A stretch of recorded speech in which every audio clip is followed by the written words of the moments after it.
ಇವತ್ತು ನಾವು ಒಂದು ಫೇಮಸ್ ಆಗಿರುವಂತಹ ಉತ್ತರ ಕರ್ನಾಟಕದ ಅಡಿಗೆಯನ್ನು ಮಾಡೋಣ.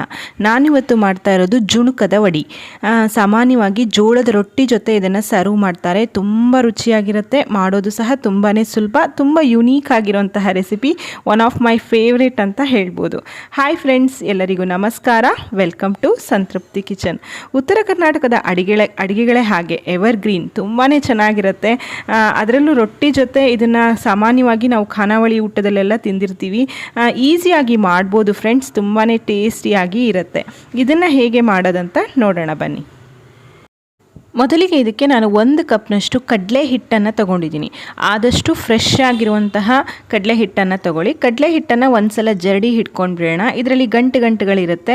ನಮಗೆ ಈ ಜುಣುಕದ ವಡಿ ಮಾಡೋಕ್ಕೆ ಹಿಟ್ಟು ಸ್ಮೂತ್ ಆಗಿರಬೇಕು. ಈ ಗಂಟೆಲ್ಲ ಇದ್ದರೆ ಅಷ್ಟು ಚೆನ್ನಾಗಾಗಲ್ಲ. ಸೊ ನಾನು ಇದನ್ನು ಜರಡಿ ಹಿಡ್ಕೊಳ್ತಾ ಇದ್ದೀನಿ. ನಾನಿದು ಕಡಲೆಬೇಳೆಯನ್ನು ಕೊಟ್ಟು ಫ್ಲೋರ್ ಮಿಲ್ಲಲ್ಲಿ ಮಾಡಿಸಿರೋಂತಹ ಕಡಲೆ ಹಿಟ್ಟು. ನೀವು ಅಂಗಡಿಯಲ್ಲಿ ಸಿಗುತ್ತಲ್ಲ ಆ ಕಡಲೆ ಹಿಟ್ಟಲ್ಲಿ ಸಹ ಮಾಡ್ಬೋದು, ಆದರೆ ಆದಷ್ಟು ಫ್ರೆಶ್ ಆಗಿರುವಂತಹ ಹಿಟ್ಟಿನಲ್ಲಿ ಮಾಡಿ. ನೋಡಿ, ಇವಾಗ ಪೂರ್ತಿಯಾಗಿ ನಾನು ಜರಡಿ ಹಿಡ್ಕೊಂಡಿದ್ದೀನಿ. ಈಗ ಇದನ್ನು ಒಂದು ಪಾತ್ರೆಗೆ ನಾನು ಟ್ರಾನ್ಸ್ಫರ್ ಮಾಡ್ತಾ ಇದ್ದೀನಿ. ಸ್ವಲ್ಪ ರೂಢಿ ಇರೋರು, ಎಕ್ಸ್ಪೀರಿಯನ್ಸ್ ಇರೋರು ಡೈರೆಕ್ಟಾಗಿ ಹಿಟ್ಟನ್ನು ಹಾಕಿ ಜುಣುಕದ ವಡಿಯನ್ನು ಮಾಡ್ಬೋದು. ಬಟ್ ಈ ರೀತಿ ಅದಕ್ಕೆ ನೀರನ್ನು ಹಾಕಿ ಗಂಟಿಲ್ಲದೆ ಇರೋ ಥರ ಕಲಿಸ್ಕೊಂಡು ಪೇಸ್ಟ್ ಥರ ಮಾಡಿಕೊಂಡ್ರೆ ನಮ್ಗೆ ಈಸಿ ಆಗುತ್ತೆ. ಆವಾಗ ಅದು ಮಧ್ಯದಲ್ಲಿ ಚಿಕ್ಕ ಚಿಕ್ಕ ಗಂಟುಗಳಾಗಿ ಬೀಳೋದಿಲ್ಲ ಮಾಡುವಾಗ. ಹಾಗಾಗಿ ನಾನು ಈ ಸ್ಟೆಪ್ಪನ್ನು ಮಾಡ್ತಾ ಇದ್ದೀನಿ. 1 ಕಪ್ಪು ಕಡಲೆ ಹಿಟ್ಟಿಗೆ 2 ಕಪ್ನಷ್ಟು ನೀರನ್ನು ಹಾಕಿಬಿಟ್ಟು ಈ ರೀತಿ ವಿಸ್ಕಿನಿಂದ ಅದನ್ನು ಚೆನ್ನಾಗಿ ಕಲಿಸ್ಕೊತಾ ಇದ್ದೀನಿ. ಇವಾಗ ಸಣ್ಣ ಸಣ್ಣ ಗಂಟುಗಳೆಲ್ಲ ಏನಿರುತ್ತೆ ಅದು ಒಡೆದು ಹೋಗುತ್ತೆ. ಪೇಸ್ಟ್ ಥರ ಇರಬೇಕು, ತುಂಬ ತೆಳುವೂ ಅಲ್ಲ, ತುಂಬ ಗಟ್ಟಿಯೂ ಅಲ್ಲ, ಆ ಹದದಲ್ಲಿ ಇರಲಿ. ತುಂಬ ನೀರು ಮಾಡಿಕೊಂಡ್ರೂ ತೊಂದರೆ ಇಲ್ಲ, ನಮಗೆ ಕಾಯಿಸೋದಕ್ಕೆ ಸ್ವಲ್ಪ ಟೈಮ್ ಬೇಕಾಗುತ್ತೆ ಅಷ್ಟೇ.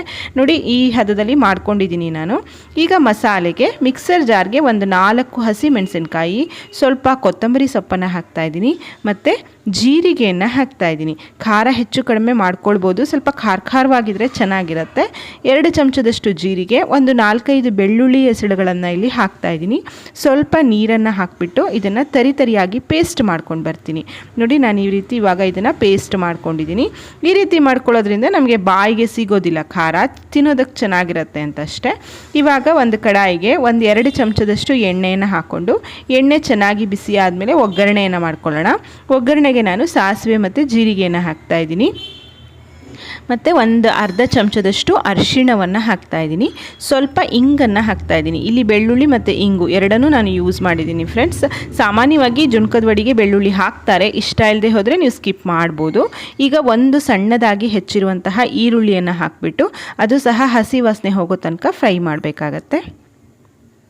ನಂತರ ನಾವು ರುಬ್ಬಿರುವಂತಹ ಪೇಸ್ಟ್ ಏನಿದೆ, ಹಸಿಮೆಣಸಿನ್ಕಾಯಿ ಕೊತ್ತಂಬರಿ ಸೊಪ್ಪಿನ ಪೇಸ್ಟು, ಅದನ್ನು ಹಾಕಿಬಿಟ್ಟು ಇದು ಸಹ ಸ್ವಲ್ಪ ಹಸಿ ವಾಸನೆ ಹೋಗಬೇಕು ಬೆಳ್ಳುಳ್ಳಿದೆಲ್ಲ, ಅಲ್ಲಿ ತನಕ 2 ನಿಮಿಷ ಫ್ರೈ ಮಾಡಿಕೊಂಡು ಸಣ್ಣದಾಗಿ ಕಟ್ ಮಾಡಿರುವಂತಹ ಕರಿಬೇವಿನ ಸೊಪ್ಪನ್ನು ಹಾಕ್ತಾಯಿದ್ದೀನಿ.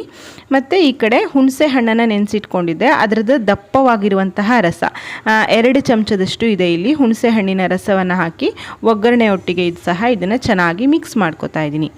ತುಂಬಾ ಬೇಗ ಆಗುತ್ತೆ, ತುಂಬ ಪ್ರಿಪ್ರೇಷನ್ ಎಲ್ಲ ಅಗತ್ಯನೂ ಇಲ್ಲ ಇದಕ್ಕೆ. ಇವಾಗ ನಾವು ಕಲಸಿಟ್ಕೊಂಡಿರುವಂತಹ ಕಡಲೆ ಹಿಟ್ಟಿನ ಮಿಶ್ರಣವನ್ನು ಇನ್ನೊಂದು ಸಲ ಸ್ಪೂನಲ್ಲಿ ಚೆನ್ನಾಗಿ ಕಲಸಿ ನಾನು ಒಗ್ಗರಣೆಗೆ ಹಾಕ್ತಾಯಿದ್ದೀನಿ. ಹಾಕಿಬಿಟ್ಟು ಇದನ್ನು ಚೆನ್ನಾಗಿ ತಿರುಗಿಸಿ ಹಾಗೆ ಬಿಟ್ಟರೆ ಮತ್ತೆ ಗಂಟಾಗ್ಬಿಡುತ್ತೆ. ಹಾಗಾಗಿ ದಪ್ಪ ತಳದ ಬಾಣಲೆಯನ್ನು ಇಟ್ಕೊಂಡ್ರೆ ತಳನೂ ಹಿಡಿಯೋದಿಲ್ಲ. ಈಗ ಇದಕ್ಕೆ ರುಚಿಗೆ ತಕ್ಕಷ್ಟು ಉಪ್ಪನ್ನು ಹಾಕಿಬಿಟ್ಟು ಚೆನ್ನಾಗಿ 2-3 ನಿಮಿಷ ಇದನ್ನು ಮಿಕ್ಸ್ ಮಾಡ್ತಾ ಬನ್ನಿ. ಇದು ಗಟ್ಟಿಯಾಗ್ತಾ ಬರುತ್ತೆ ಅಂತ ಟೈಮ್ ಏನು ತೊಗೊಳ್ಳೋದಿಲ್ಲ, ಕೈ ಬಿಡದೆ ಇದನ್ನು ತಿರುಗಿಸೋದ್ಬೇಕು, ಏಕೆಂದರೆ ಬೇಗ ತಳ ಹಿಡ್ಕೊಂಡು ಬಿಡುತ್ತೆ. ಕಡಲೆ ಹಿಟ್ಟಾಗಿರೋದ್ರಿಂದ ಬೇಗನೆ ಗಟ್ಟಿ ಸಹ ಆಗುತ್ತೆ. ಹೀಗೆ ತಿಂದರೆ ಇದು ತೆಳು ಜುಣುಕ, ಅಂದರೆ ನೀವು ದೋಸೆಗೆ ಚಪಾತಿಗೆಲ್ಲ ಮಾಡ್ತೀವಲ್ಲ ಆ ಥರ ಬೇಕಿದ್ರೆ ಈ ಥರ ಬೇಕಿದ್ರೂ ಮಾಡ್ಬೋದು. ಆದರೆ ಜೋಳದ ರೊಟ್ಟಿ ಜೊತೆ ಇದು ಗಟ್ಟಿ ಜುಣುಕ ತುಂಬಾ ಚೆನ್ನಾಗಿರುತ್ತೆ. ಈ ಜುಣುಕದ ವಡಿ ಅಂತ ಹೇಳ್ತಾರೆ ಇದಕ್ಕೆ. ಸ್ವಲ್ಪ ನೋಡಿ ಈ ಹದದಲ್ಲಿ ಬರಬೇಕು, ಅಲ್ಲಿ ತನಕ ಇದನ್ನು ತಿರುಗಿಸ್ಕೊಳ್ಳಿ, ತುಂಬ ಟೈಮಿನ ಹಿಡ್ಸಲ್ಲ. ಈಗ ನಾನು ಇದನ್ನು ಮುಚ್ಚಿಬಿಟ್ಟು 2 ನಿಮಿಷ ಲೋ ಫ್ಲೇಮ್ನಲ್ಲಿ ಬೇಯಿಸ್ಕೊಳ್ತೀನಿ. ಅಷ್ಟರೊಳಗೆ 1 ಚಮಚದಷ್ಟು ಎಣ್ಣೆಯನ್ನು ಹಾಕಿ ಒಂದು ಪ್ಲೇಟಿಗೆ ಗ್ರೀಸಿಂಗ್ ಮಾಡ್ಕೊತಾ ಇದ್ದೀನಿ. ನೋಡಿ, ಇವಾಗ ಇದು ಹದವಾಗಿ ಆಗಿದೆ. ಸ್ವಲ್ಪ ತಳ ಎಲ್ಲ ಬಿಟ್ಟು ಸೈಡಲ್ಲೆಲ್ಲ ಬಿಟ್ಕೊಂಡು ಬರ್ತಾ ಇದೆ ಅಂತಂದರೆ ಇದು ಆಗಿದೆ ಅಂತ ಅರ್ಥ.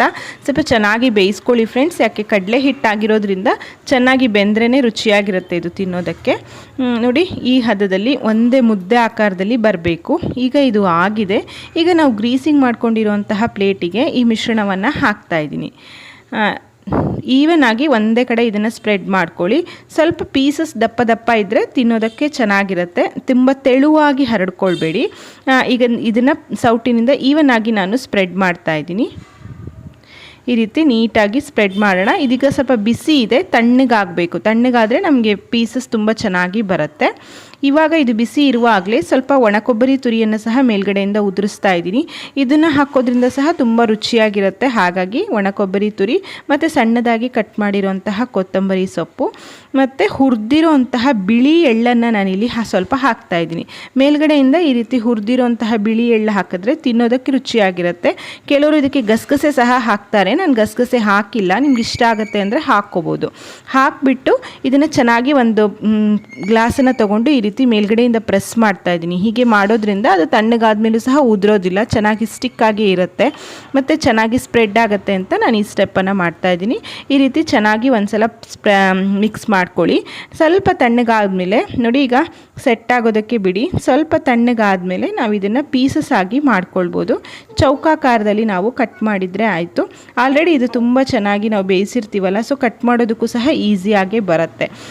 ಸಾಮಾನ್ಯವಾಗಿ ನಾನು ಆಗಲೇ ಹೇಳಿದಾಗೆ ಖಾನಾವಳಿ ಊಟದಲ್ಲಿ ಜೋಳದ ರೊಟ್ಟಿ ಜೊತೆ ಇದನ್ನು ಕೊಡ್ತಾರೆ. ತುಂಬ ರುಚಿಯಾಗಿರುತ್ತೆ. ಎಷ್ಟೋ ಜನ ಮನೇಲಿ ಮಾಡೋದು ಕಷ್ಟ ಅಂತ ಅಂದ್ಕೊಂಡಿರ್ತಾರೆ. ಖಂಡಿತ ಟ್ರೈ ಮಾಡಿ ನೋಡಿ. ಉತ್ತರ ಕರ್ನಾಟಕದವರಿಗಂತೂ ಇದು ಗೊತ್ತಿದ್ದೇ ಇರುತ್ತೆ.